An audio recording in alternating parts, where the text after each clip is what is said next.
On the 17th of April 2018, Southwest Flight 1380, a Boeing 737-700, were en route from New York LaGuardia to Dallas Love Field when they have an explosion followed by a rapid decompression. 30 minutes into the flight, they were 32,000 feet climbing. That's about 10,000 meters. Emergency crews on the scene of a deadly plane crash. This is absolutely horrible. The details are still coming in this morning. Welcome to Why Airplanes Crash. My name is Christer Harju. I'm a former pilot, flight instructor, simulator instructor, and on this episode we're going to analyze aviation crashes and incidents from a human factor perspective.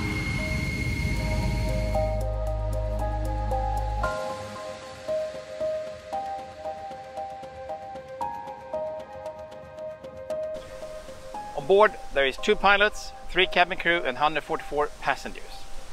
The pilots are well experienced and have together accumulated 21,000 flight hours, thereof 17,500 on the Boeing 737.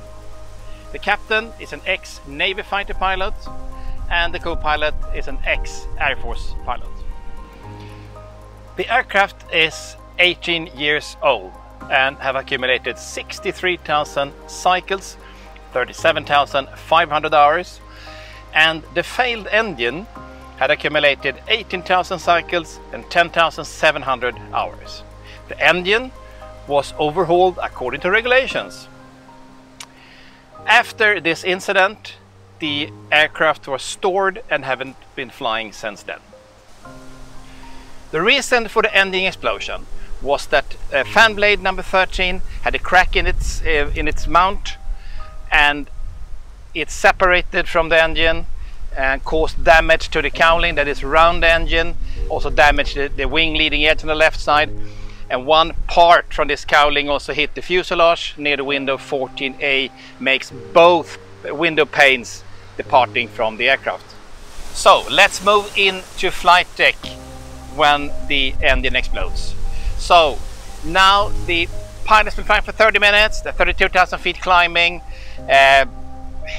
they're above the clouds, there's no rush, they had taken the seats back, most likely having a cup of coffee, having a chit chat, when suddenly the aircraft rolls like a snap roll to the left, 41 degrees. In the same time, you have the master warning, which is the red light, the master caution, the yellow light, and it's like a Christmas tree in there. And they also got cabin altitude light. The co-pilot is pilot flying, and he reacts immediately. He rolls the aircraft back to neutral position in the same time as he closes the thrust levers and initiate the emergency descent. He also takes his oxygen mask, which is like you clip with a finger like this, you put the mask on, you let go. Now you have like a face mask, so you protect the both the smoke and other things. And then you also flip a switch, so you have communication. And the captain does the same thing, put her mask on.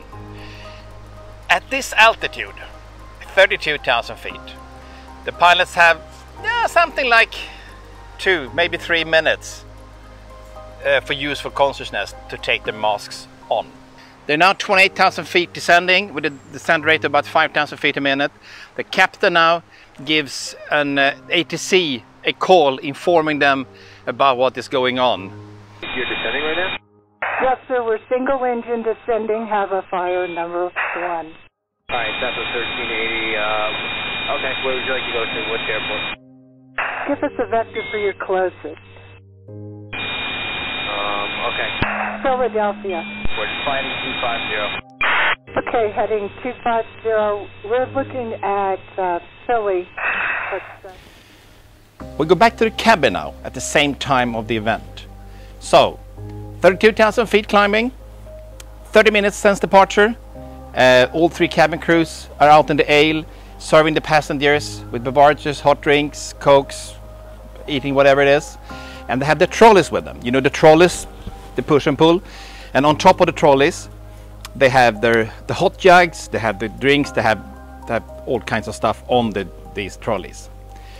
And now when they're passing 32,000 feet, suddenly what they notice is a quick roll to the left, 41 degrees to the left, meaning those trolleys tip over, of course, and everything on the trolleys will go in the the passengers' laps. And that's hot coffee, that's hot water, that's cold water, that's everything. And nobody understands nothing. And in the same, exactly the same second, the cabin window blows out. And it's a terrifying scenario in the cabin, because you have the higher pressure inside the cabin than outside the cabin. Meaning, when you have a big hole in the fuselage, all pressure will just draw to this window, and it's going to be a huge noise, and also the air will moisturize, so it could be like thick fog for a short period, and people are screaming, and loose objects are just sucked towards the window. And of course there is this passenger next to this window, is really, really badly hurt, and the other passengers, they try to help her, to bring her back in the seat again, and they do everything they can. But it's a complete chaos. And the cabin crews who are walking in the aisle, their protocol is to just secure the trolleys and take a seat. Preferably, of course, their own crew seats. But if they're in the middle of the cabin, they just take a sit on a normal passenger seat, grab an oxygen mask and breathe. And that's what they are trained for. They know that when there is an emergency descent, there won't be any calls from the cabin, from the flight deck, so they just have to manage themselves.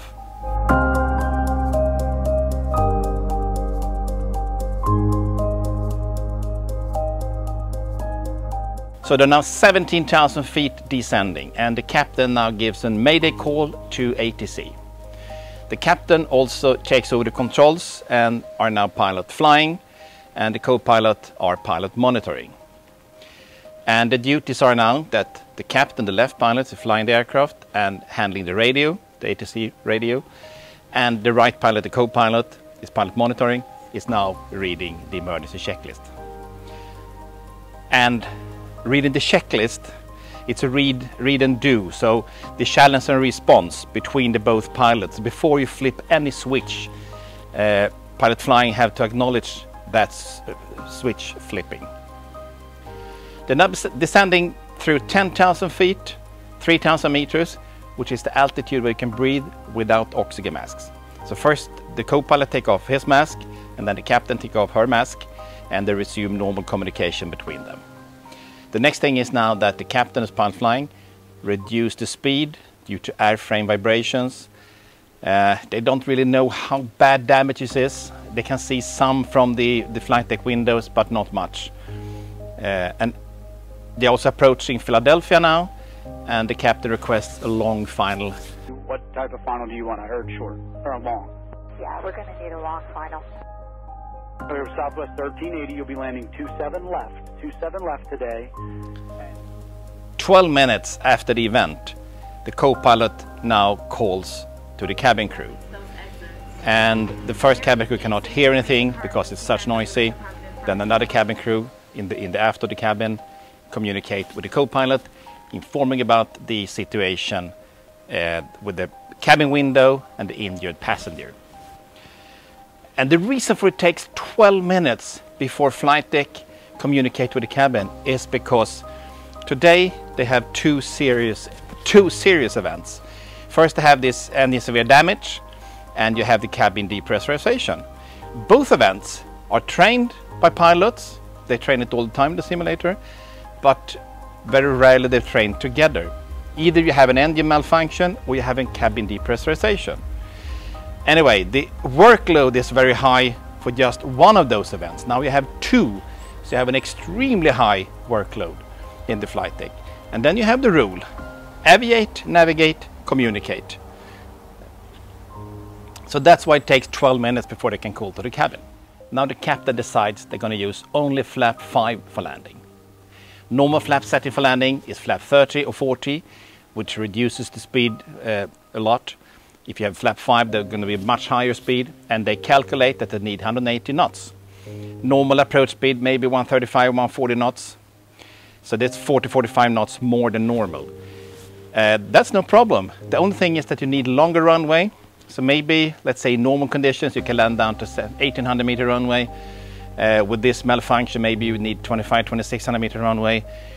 And the runway in Philadelphia they're going to land is 3600 meter long. They are now approaching runway 27 left in Philadelphia.